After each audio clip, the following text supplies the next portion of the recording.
So if you're creating an e-commerce brand, the better job you are at connecting with your clients and getting them to like you, the more successful you should be. I'm John. And I'm Mark. And we are John Crazy Stuff. This is Andrew Chernlin with Chernlin Products. This is Dan Kaplan of The Game Steward. And you're listening to... And you're listening to... And you're listening to the E-Comm Show. I love it. Welcome to the E-Comm Show, presented by BlueTuskr, the #1 place to hear the inside scoop from other e-commerce experts, where they share their secrets on how they scaled their business and are now living the dream. Now, here is your host, Andrew Math. Hello, everyone, and welcome to another episode of the E-Comm Show. I'm your host, Andrew Mapp, and today I am joined with the amazing Mikey Moran of Private Label Extensions. Mikey, ready for a good show? Yeah, of course. I'm here for it. Beautiful. I'm so excited for this episode because A, you're juggling so many different things that I'm really excited to get into. B, you're the first author that I've gotten to have on this show, so we're going to dive into that too. But let's go straight at the main thing here, and we'll touch on that. So why don't you just kind of give us a brief overview of Private Label, and we'll kind of go from there. Yeah, so Private Label we're in the beauty industry. We do both wholesale and retail, both online, which is amazing because I love online and e-commerce and everything about it, as well as we have the physical retail locations, 5 locations currently, going to be 7 within the next few months, and then my plans to hit 20. And then after I hit 20, obviously, I'm going to say 30 and 40 and so on. So having fun with that. Of course, we have a dropship program. So as you know, e-commerce, dropshipping has been a big part of e-commerce growth over the last decade through Shopify. So we have a Shopify dropship app. We actually build websites too. Just another thing we do. We've probably built more websites in the hair industry than anyone in the world in the last 5 years. I'm pretty confident on that. I have an influencer marketing platform called Beauty Clout. Yeah, I did the book and probably a bunch of other things. Just, basically you said I like to juggle a lot of things. Yeah, it's like a circus every single day. You are all over the place. So I got to ask the first question that I really wanted to ask you. Why hair extensions? Yeah, no, if you're looking at me, you're like, wait, this guy does hair extensions? You don't fit. So one of the great things I obviously wanted to get into is A, why hair extensions, and then B, what is it like to run a company where like you're incredibly passionate about the product? I would imagine you still have passion behind it, but you don't have hair extensions, at least unless they're under your hat right now. So right. Tell me a little bit about that. It starts at that I'm a product guy by nature and by heart, right? So whatever that product is, my first product, I did Thai food and I made these curry sauces out of Thailand. So obviously I'm not Thai and I'm not a chef, but I had the first packaged Thai curry sauce sold in America 15 years ago. So that's just another one of those things. People, now people are asking me how hair extensions looking at me. And 15 years ago, they're like, how did you do this Thai food 15 years ago? So it's kind of the same thing. So it's just being passionate about the products, still very passionate about what I do. I feel like I'm still on day one, even though we're in year 8 of the business. And hair extensions was just something that came up because my business partner, his girlfriend wore hair extensions, spent a whole bunch of money on them. And I said, okay, this seems interesting. This is 2013, our conversation. And there wasn't many people selling it online yet. So I thought that would be a interesting project. And then it just continued to grow and grow, much bigger than I thought it would be. So it just keeps growing, 40% year over the year for the last couple of years, despite COVID. So it's interesting for sure. Nice. It's very interesting to hear you say that because I always come across a lot of sellers who are like, you got to be passionate about what it is you're selling and you have to be really into the product and so on. And I agree. I always thought like it's not entirely true because you could really just be passionate about just product in general, just selling, just running a business, in which case the product can be irrelevant. Doesn't mean you still can't focus on it and still know how to sell it well. So it's interesting to hear you have the other side of the argument for that. That's great. And it's actually interesting that you say that, because one of the things a lot of people don't realize is, with me not wearing hair extensions, I am not partial to any particular product. So all my product development and, products we sell or have our clients sell for drop shipping, it is all client-based feedback that has grown our product line and the way we do things. It's not like, oh, I like this hair, or I don't like this hair, so I don't really want to sell it. It doesn't matter what I like. It's all client-based. So that's actually been somewhat of an advantage, being very partial to the actual products. That's a very good point. I didn't even think about that. So you had mentioned, obviously, the elephant in the room, COVID. How did that go on the retail side and on just inventory management and all that fun stuff that we've been still having issues with? How did it go for you guys? Yeah, it actually worked out pretty well. One of the things I talk about a lot in entrepreneurship is building relationships. I have fantastic relationships with our suppliers. Pre-COVID, I would generally spend about a month a year in China working with suppliers, split between 2 different trips. So when COVID hit, it was one of those things where we knew everything in China was shutting down. And I said, holy cow, this is going to be a problem for everyone in the industry. So there was literally a few hours left before the last flight to get out of China. And I told my team to go into the office, which they maybe weren't allowed to do at that time, but that's neither here nor there at this point. Go into the office, box up as much product as you can, and send me everything you possibly can. They had the whole all hands on deck. They went in, they got a lot of product out, which pretty much saved us for the couple of weeks that things were really shut down and there was a lot of uncertainty in the market. But after that, we actually ended up doing pretty well, because we've gotten to the point where we have so many clients that we supply that, we buy so much that we kind of have a first right of refusal on a lot of stuff. So there definitely was some changes in the market, some shortages and whatnot. But we honestly, because I believe the relationships, we've fared very, very well. Yeah. So tell me a little bit about the other, no pun intended, the extension of your business, in which case you help companies. Basically, it almost sounds like you have kind of an out of the box solution in the beauty market. Like I saw, obviously you wholesale, you have drop shipping options, but you also have another arm of your business where it's almost like a service of helping people get up and running on the beauty side, specifically with hair extensions. Am I right? Yeah, hair extensions. We're getting in more into cosmetics. So basically, a one-stop shop. You can come to us. We'll build your website. We have a whole branding website dedicated to the branding of the products that we have built out. Even templates where you can design your own labels for products. Pretty much every single thing you could need to get your business going. We also do on the back end. We don't really talk about ever who our clients are, but we actually have been partnering with certain celebrities to launch their brand, because mostly as someone that's on TV or very well known, they're really good at the front end. They can post on social media, they can have it on their shows and this kind of thing. But on the back end, supply, inventory management, dealing with customer support, they are horrible. So we have a pretty good partnership program for celebrities where they can come on board. We handle everything on the back end, very private. We help them with the branding and everything else. And on the front end, they do what they do. They can wear the hair, they can talk about it. And those actually have worked out really, really well for us.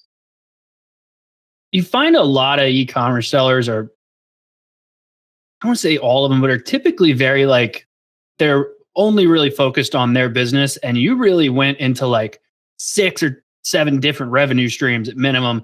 What gave you that idea to kind of go in this direction of helping people basically, you could argue, kind of compete with you a little bit, even though you still have control of it? What gave you that idea? It was just another, like you said, it's just another stream of income. So we have a bunch of them. It has made us, it at the end of the day, you could say, a smaller thought process would be, hey, we're competing with our clients. But actually, the big picture of things, we're all working together. So all our clients are technically working together, because what it does is it gives us additional buying power and different sourcing capabilities that if we were a smaller company, we wouldn't be able to do. Like I have a whole new line of custom products coming out. And the only reason why I can do this is first, I have the knowledge of the products, but second, because of the manufacturing side, we have really good relationships and really good understandings of the capabilities of what they can do and or training them for certain products. So with the market is so big, it's like a $10 billion a year industry. So, even though technically we could be competing with one or another, people also generally like to buy from who they like. So the client, our clients are really good at building those relationships with their clients. And, I honestly, this is the crazy thing. We have so many times I've heard the story of someone says, hey, oh, I bought from this company, private label. I don't really like it, but I love your product. And it's the same product, 100% the same product. So it comes down to people in e-commerce or just people, clients, they buy from who they like. So if you're creating an e-commerce brand, the better job you are at connecting with your clients and getting them to like you, the more successful you should be. Because hands down, this is like a perfect example of same product. They don't like us, but they like the other client, same product. That's amazing. I mean, talk about a prime example of just community building. Like if you really focus on your brand and you build a community of people, that's just so funny that they literally had your product and didn't like it. That's amazing to me. Yeah.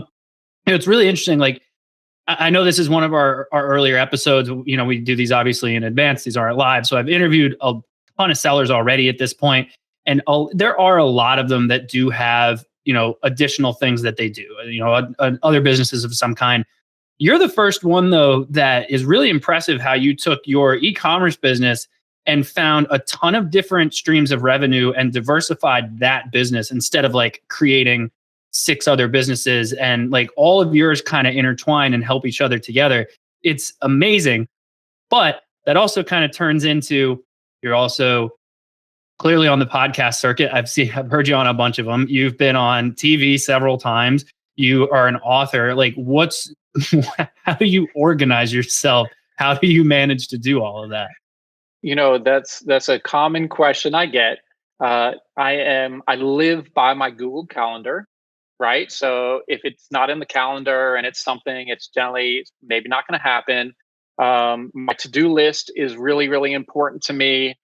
Being able to communicate with my staff is a lifesaver. And, having the right staff to help implement a lot of these ideas, keep a lot of the things going is really crucial. Having a developer that works for me full time is an absolute lifesaver because there's definitely times where it's like, things go wrong and you're like, oh my God, who am I going to have fix this? Because things will go wrong. So yeah, it all does come together. I used to have the common entrepreneur problem of trying to do too much, but it was all over the place, right? So it's like I'm in beauty, but there's people that it's like, oh, I'm in beauty, and then I have this food business and I have this other business. They're not related. The one thing I said, no matter what I'm going to do, is if I'm going to do additional businesses or brands within the business, they have to be related to the main business. They all have to work together. They all have to help each other. And really, at the end of the day, help our clients. So that's really key. And that's what we did. Makes obviously a ton of sense personally. For the business, I would imagine you probably leverage a pretty good amount of automation as much as you can. Am I correct to assume that? Yeah, for sure. What's your tech stack? What is it you're using to kind of help you keep everything as a well-oiled machine? Yeah, so we're on Shopify Plus, and Shopify Plus speaks very well with most of the Shopify apps at even a higher level. When I'm using a specific app, I generally get in touch with them because I'll give them hell about features they don't have, and they're like, "Who is this new guy on the program on this platform?" Like already sending me things that I need to fix in my apps or my business, But so Shopify Plus, Klaviyo for email, I think is fantastic. I will try other platforms like Active Campaign, OmniSend, just to be able to get for some of our smaller brands, just so I can get feedback to our client base. as far as recommendations or kind of other things to help them with their business. We have some custom built stuff that we've done because I have some, I don't have a development background, but I'm really good at what I call speaking developer. So a lot of people don't understand the difficulty of working with a developer, and I call speaking developer. So that's been a huge strength that I've been doing for quite some time.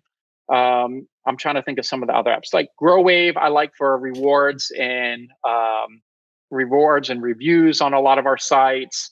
WordPress. We built a couple thousand WordPress websites over the last couple years, 5 years for clients, and we hosted everything on Flywheel. So get Flywheel, great WordPress hosting system. I know there's WP Engine as well. Flywheel's come a long way just in the last few years, even though we are moving a lot of our client side stuff over to Shopify because Shopify for us, their ecosystem, it's really hard to beat at this point. I mean, I explain to people, well, why Shopify? Why not WordPress? I said, well, Shopify is a publicly traded company. They got to make money. So they always have to be the leader in what they're doing. So for most applications, for most people, I recommend them, unless you need something crazy custom done. I love the technology side, the automation, setting up the flows and everything else to kind of keep things as simple as possible. Working with developers, for site speed and everything else.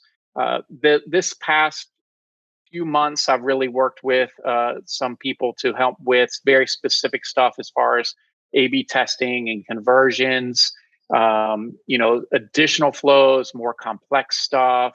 I've done all the Facebook, Instagram marketing, which I'm probably eventually hand off to somebody. But I love doing all of this stuff. But then it comes down to how much time you have. And that's where you get into the agency side.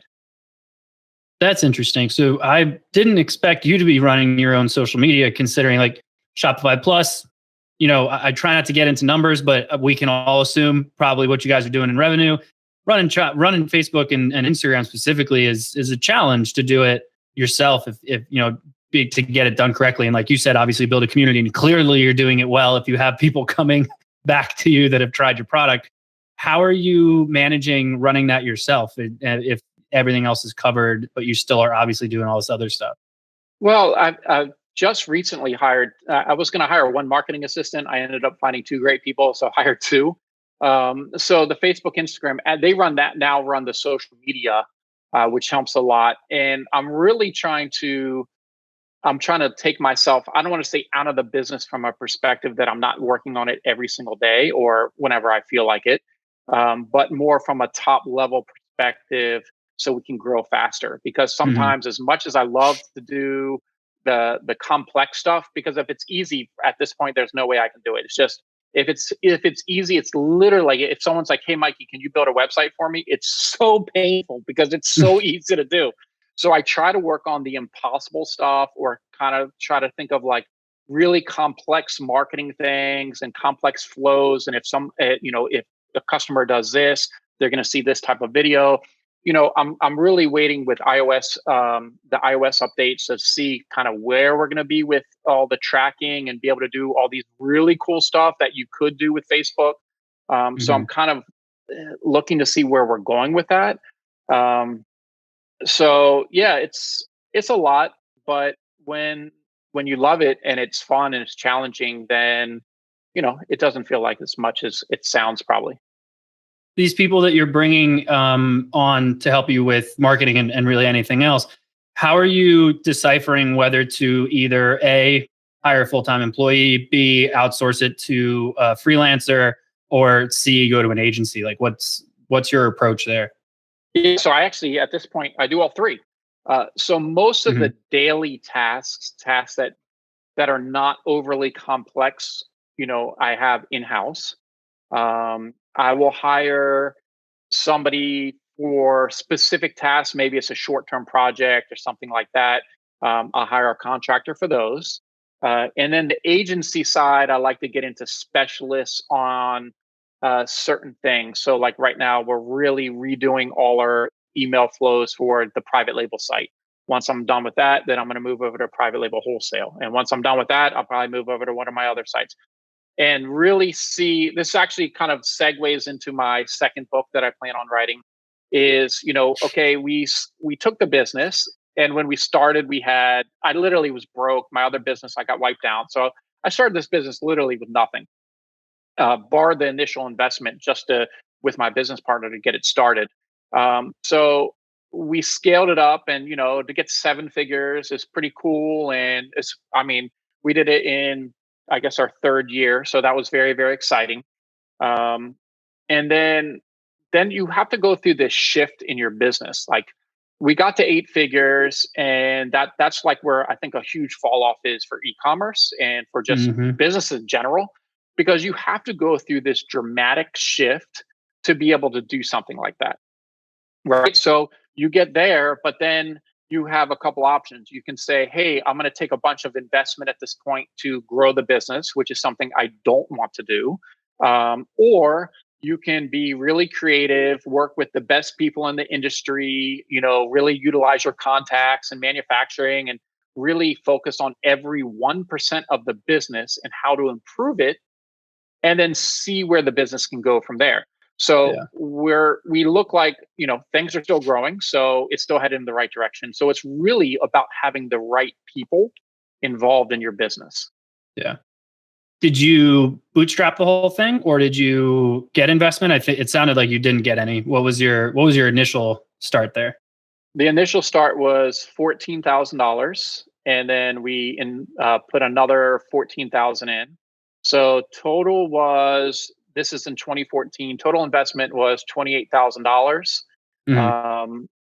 We're, like I said, we're an 8-figure company. We own a couple $1 million in real estate. When I say own, that means paid off.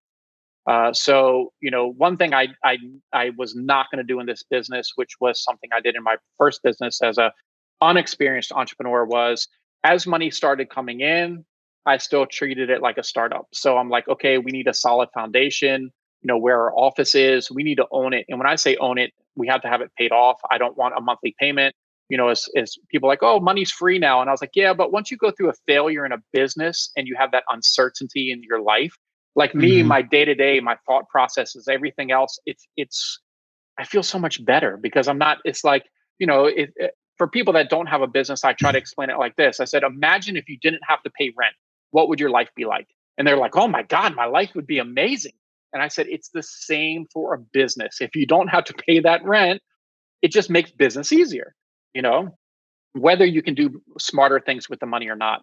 So, I still am somewhat frugal about the investments or the investing back in the business and not taking too much money out. But we still at this point haven't, we've talked to some private equity, and at this point still have declined everything. And we don't, at this point, honestly, we don't really need the investment. The technology side is having the hybrid system, honestly, is phenomenal because we have the product side. So it's like you have the product side and then the technology side, where obviously technology, if you can do it well, it's digital.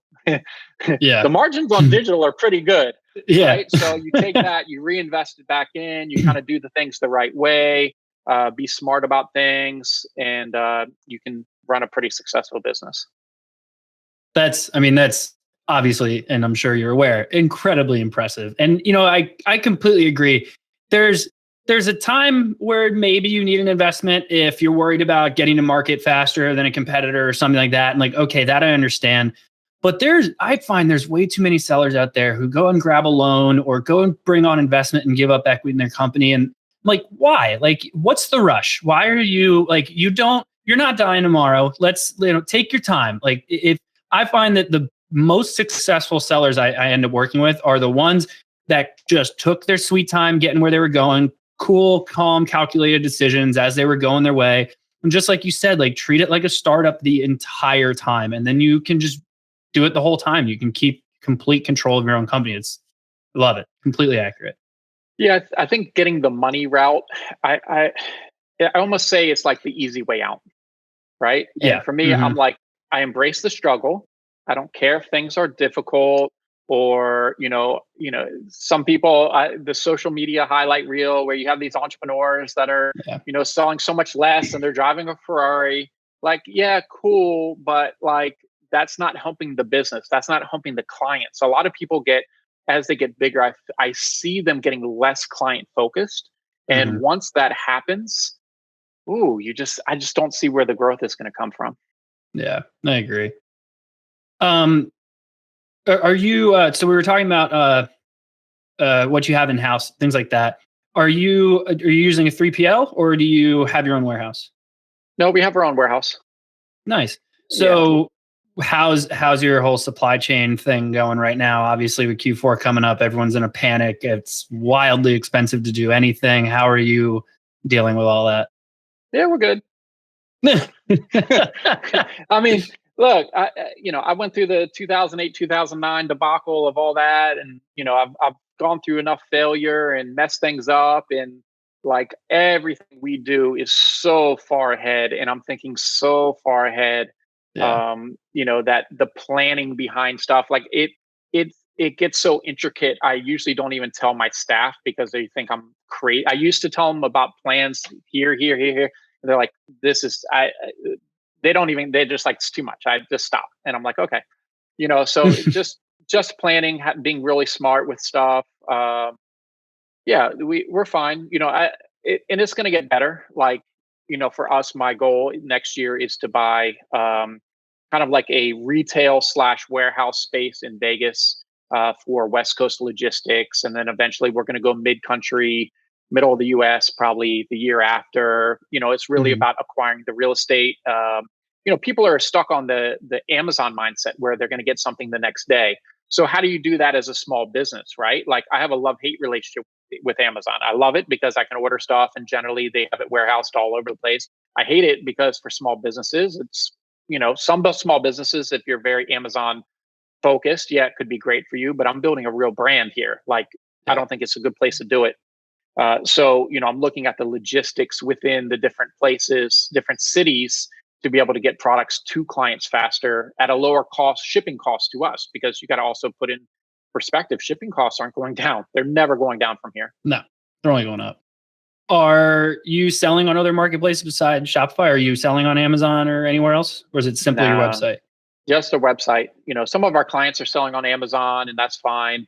We've thought about selling on Amazon. People are like, oh, you're missing out on millions of dollars on Amazon. And maybe, we're spending a lot of time on the physical retail store side, kind of like the Allbirds approach, right? So Allbirds, wildly successful online. Actually, I live in Atlanta at a place called Ponce City Market. There's an Allbirds 100 yards right here. They opened their I think it's their 20th store.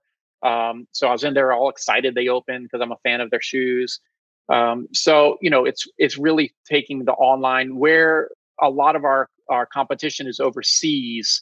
What we want to do is do something that our overseas clients can't do, and that's run a kind of a retail. When I say retail, our prices are generally 30 to 40% less than a standard retail, but a retail type showroom in different cities, because for our clients, they love it. I love that. It makes a lot of sense. And you're a rare find of e-commerce seller over 8 figures right now that's not on Amazon. Most of them start on Amazon, then they go to Shopify. A lot of them, I hope all of them are listening to this episode so that they know that yes, you can be successful on Shopify. Too many of them, I believe, start on Amazon, try Shopify for a little while and then give up on it. And it's amazing to me because I'm like, I don't think that should be the case. This is your brand. This is your baby. You need to be on Shopify. And I love that you're not even on Amazon. I applaud you for that. Yeah, it's a tough approach sometimes, but it's just something about it. And you know what? We're doing quite fine without it. So I'm like, maybe we could be doing a little bit better, but there's something about that ecosystem that I just don't like as a brand. As a consumer, it's one thing, but as a brand, it's a whole nother thing. Yeah, in my eyes, as a brand, to be so reliant on another business is just, it doesn't seem like a smart move to me. Like, we help sellers with kind of the omnichannel approach. So if they are on Amazon, then, we'll make sure that you look good on Walmart and eBay and your website and all that fun stuff. But at the end of the day, like the full focus should be on your website. Like it really needs, you get to keep all the data, you get to, control where your customers are at and how your brand sounds and how it looks. And you have so much more control. And Amazon, you know, these sellers we work with who like just get suspended just because Amazon's algorithm like was wrong for a minute. And then their business is basically shut down for 2 weeks until they can get a hold of someone. Like it's such a nightmare on the seller side. I think I learned my lesson about a decade ago with this same situation. So I don't know if you remember Facebook. About 10 years ago, you could build these apps that were built into Facebook. And it was like Facebook used to have tabs on your profile, and the business pages had these tabs. So I built this thing called Social Menu, right? Oh, I had my developer build it, and I was marketing it. It was called Social Menu. So it was 100% reliant on Facebook, right? It's Facebook's platform, is built on Facebook. But oh my God, it's Facebook. Where's it going to go, right? It's not going anywhere. I'll invest some money and build this thing. So it was this cool thing where restaurants could put their whole menu in their own tab on their business page. And then, you know, I could say like, hey, let's go out to lunch today. And I send you like a menu item, be like, oh, let's get this. And it would post on your feed and it would show up in the news feed, all this stuff. It got it running and it was like really good. I got a couple restaurants signed up, and then Facebook decided they didn't want the tabs anymore. And basically all these types of apps just went away. So ever since that one time, I didn't even spend that much money on it, but at the time it was a ton of money to me. You know, I was so reluctant of building up a business on somebody else's platform where they have full control. And, you know, people say, well, you're building it on Shopify. That's a whole different type of platform building, right? So yeah, I think people need to be really careful, because honestly, if your product's successful on Amazon, you know what they're going to do. They're going to make it themselves. They're going to rip you off. They're going to rip you off. It's very easy to do. I mean, I know people that specialize in, you know, that Amazon works with in the manufacturing side that does this, right? And it's not hard. And then they put it on there, they sell it cheaper, and then you get squeezed out. And then you're like, oh man, I wish I, you know, listened to those guys about building the Shopify site and having my own website and everything else. We might have to have you back on the show just to do an entire episode of us just bashing Amazon, because this is so fun for me. I also have a love-hate relationship. Obviously, on the marketing side, we do a lot of services on Amazon and stuff like that. But then, like, you know, you turn around and they change something and then it affects the seller, and now their business is down and they start panicking and they're calling us, and it's like, Amazon, Jeff Bezos just stayed in space. Yeah. But now he's gonna live forever because he invested in that company. You know, I don't know if you saw that one, like invest in the company to basically re-engineer your cells, the rejuvenate or something it's called. It's like something like Tom Cruise type movie stuff. And so Bezos is gonna live forever. So we're gonna have to deal with him forever. Oh man, I did not know that. Great. Yeah. That's what we needed. Yep. All right, let's surpass Amazon before they end up suing us for this episode. So you mentioned, obviously, you surpassed 8 figures. Fantastic. What do you think was, so I completely agree with the milestones you'd mentioned. I see 1 million, 5 million, 10 million, 50, 100. Those are the ones that I always find those are the difficult kind of things to get over. You have to really change your business to get to those areas. What do you think was it that really helped you get over that 1 million mark, then that 10 million mark? And what do you think? I don't know. Have you surpassed 50 yet? Is that the next goal? No, not yet. What do you think? Yeah. And then what do you think will get you to 50?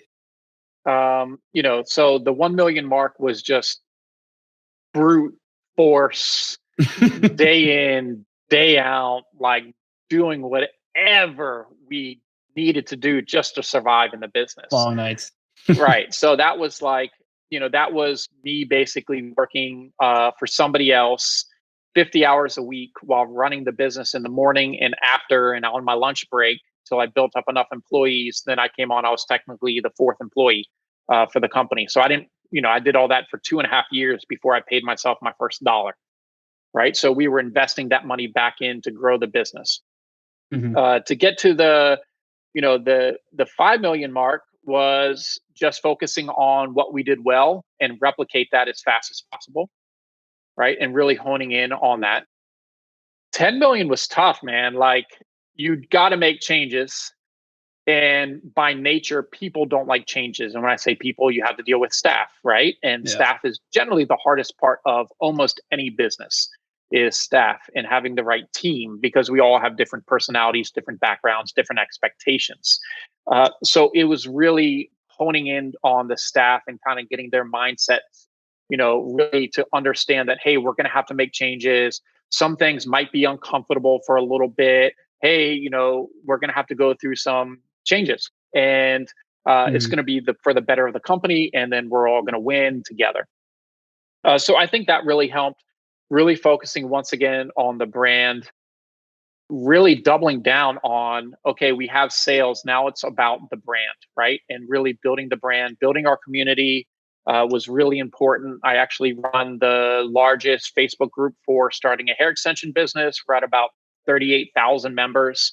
Wow. This is a group I've been posting in and running for 7 years straight. Doing more for the community, giving back to the community. We do a lot of different things. I personally give away a new laptop to somebody in our Facebook group every single week because there's a lot of people in our group and our community that need help. Entrepreneurs that just are trying to start, manage, and market their business from their mobile phone are at a major disadvantage. So we try to help them with that. The retail presence really helped us here in Atlanta. And that's why we decided to expand our retail presence. And that goes to getting to 50 million. I think once we're at that 20 store point and continue to focus on building the brand, I'm pretty positive we can get there, along with building out our product line, from different cosmetics to, if someone would come in to buy a wig, and now they get a glue, and then a glue remover and a cleaner. I mean, I've brought up our average order value from about 150 to about 230 to $240. And our return customer rate at this point is right around 60%, which we're probably in a top percentage of sellers as far as the return customer rate. Yeah. And that's because we're client focused. We listen to our clients. Like, it's just that simple. Mm-hmm. So you're a relatively young guy, at least from what I can see. But do you have a exit strategy in mind, or like what's the end goal with the business? Do you have one? So we're building. I think it's tough. I don't think any entrepreneur should build a business to sell it. I don't think that's a good way to build a business. But you should build a business to sell it, meaning businesses that are built to be able to be sold are generally a very well-run business. Your accounting's good. You're not having owners that are or managers or whoever has the company cards expensing everything, right? So I think it's really important to run the business like a business. And if it comes down to, a much larger company that would like to acquire us, obviously I'm a businessman. I would look at that. But at no time am I building the business with the intent of saying, oh my God, my goal is for XYZ company to buy us. Like, if they buy us, cool. If not, I'll just keep running this thing. It does very well. I'm good at managing people to the point where, I could put someone more in my position and kind of be less hands-on if I chose. But who really knows with that kind of stuff? It's tough. I mean, yeah, it sounds cool to have an exit. I hired this really expensive consultant one time. I'm sure you know the group, and he says, people in e-commerce make money when they sell their business, not when they're running their business. And that made a lot of sense to me, because I think, oh, okay, I could do other stuff. But if I do this for another 10 years, I'm fine, because we keep things so fresh within the business with new projects. Because every year I say no more projects, and then we of course always have a new brand or project we're doing. So it stays very fresh to me. It's very fun at this point. It's been fun for 8 years, and I don't see it changing. So but at the end of the day, hey, it's business. If someone comes at us with some crazy number because they have to have us, hey, here you go. Here's the stuff. Who am I to say no? I'll put it on a gold platter. Hell with silver. Put it on the gold platter for you. Nice. All right. Fearless Beauty, your book. What made you go the route of writing a book? Obviously, you already mentioned that you're doing it again, so you clearly had a good experience. What's your book about? Why'd you go the route? Tell me a little bit about that. So Fearless Beauty, I think, is a very honest approach to entrepreneurship. Now, it is called Fearless Beauty, the hair business blueprint. But most of my friends, they're like, hey, this isn't really about hair. And I was like, yeah, that's the purpose. It's really a general entrepreneurship book. But when it's your first book, through my research and through some consultants and stuff, they said, it has to be within a niche and it has to be your niche, right? So that's why I had to make it beauty. But it's a book that really gets you prepared for entrepreneurship. It's the type of book, if someone said, what's something that before you got started as an entrepreneur, what did you wish you knew? And I was like, I wish someone would have handed me this book. Right? Because I put so much into it. I did it because COVID hit, honestly, and I like to travel. Me and my girlfriend go all over the place. And COVID hit, and I'm like, well, I guess I'm not going anywhere for a long time. It's time to work on a book. I think a lot of people write books or they have these classes and all their stuff online. And I don't mean this in a rude way, but a lot of them really haven't done much. Right? So like, they're like, oh, I'm going to teach you how to run a business. And I'm like, well, do you have like a 7-8 figure business? No, but I show people how to do it. And I'm like, okay, there's just something about that I don't like. So I wanted to wait till we were an 8-figure business before I wrote a book, because I felt like I wanted this to be real experiences from, somebody that has done it, not just talk about it. So the first 4 chapters are all about getting your mindset right. And then it says, okay, now that your mindset's right, you go through the next 4 chapters of like, let's get started. It was a great experience going through this, this process. It was learning something new, putting out a book. It's the first time in a couple years that I had self-doubt about something that I was doing. So that was great to go through that. I actually appreciated the self-doubt and I embraced it. But the book itself, it's pretty damn good book. Like it's well done. I had some great endorsements for the book. My big one is John Paul, who is the co-founder of Paul Mitchell. He's multi-billionaire. It's not, let me tell you, it's not easy getting a billionaire to endorse your book. Like, no, not easy. So that was pretty exciting. And it was fun. It was fun. That's amazing. And it sounds like you and I could also do yet another episode to just pick on these inexperienced coaches, because I share the same sentiment of how can you possibly say that you're going to charge me to teach me how to run a business when you've never done it yourself? It happens all the time on social media. It's so frustrating. Oh, the Instagram ones drive me crazy. I'm like, this is a Ponzi scheme. Yeah, we're gonna end up down a road. I don't want to take up too much of your time, Mikey. I really appreciated having you on the show. This is that quintessential moment where I say, please feel free to let everyone know where they can find you and all that fun stuff. Yeah. So if you want to check out my book, there's a direct link. You can go to Amazon and just search Fearless Beauty, Mikey Moran.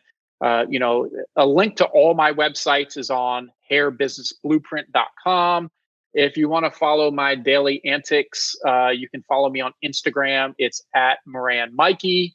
And I don't even really pitch my main website too often because most tech people aren't wearing hair extensions. Some, but if you are, you can easily find it through there because I don't want to retarget you because people are like, I want your website. And I never stop seeing your brand. I was like, yeah, I know. So I'm careful with my retargeting and other stuff, even though it's probably all messed up now with, the updates, but whatever. So yeah, that's where you can find me, and feel free to reach out with any questions and whatnot. So yeah. Love it. Of course, Mikey, appreciate you having me on the show. Everyone who tuned in, thank you so much. Please make sure to head over to ecommshow.com, subscribe to the show on any podcast platform that you want or on our YouTube channel, whatever you prefer. But as usual, keep on selling and good luck out there. Thank you for tuning in to the E-Comm Show. Head over to ecommshow.com to subscribe on your favorite podcast platform or on the BlueTuskr YouTube channel. The E-Comm Show is brought to you by BlueTuskr, a full-service digital marketing company specifically for e-commerce sellers looking to accelerate their growth. Go to BlueTuskr.com now for more information. Make sure to tune in next week for another amazing episode of the E-Comm Show.